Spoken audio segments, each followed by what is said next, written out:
raised a great crop, you've got a large amount of residue to deal with. If you had an uneven crop, you have an uneven distribution of residue in your field. We'll talk about residue breakdown in today's Iron Talk.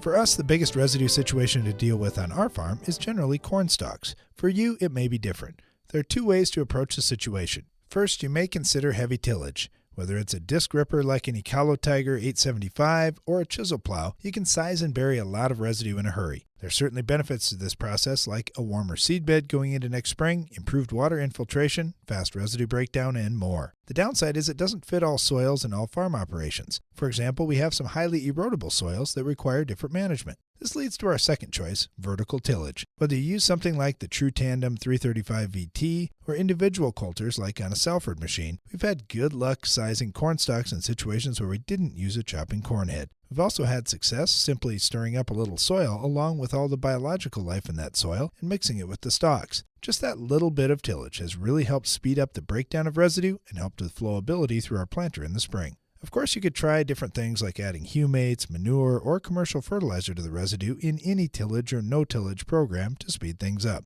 In the northern U.S., our experience has been that unless you can do this in late September or early October, we typically don't get enough heat to really get a significant amount of residue breakdown without some form of tillage. So what works best on your farm to achieve good breakdown of tough crop residues? Join in the discussion by calling us on our Ag PhD radio show each weekday at 3 p.m. Eastern on Rural Radio, Sirius XM Channel 147, or you can find us on Twitter or Facebook. That's all for today's Iron Talk, and now back to the show.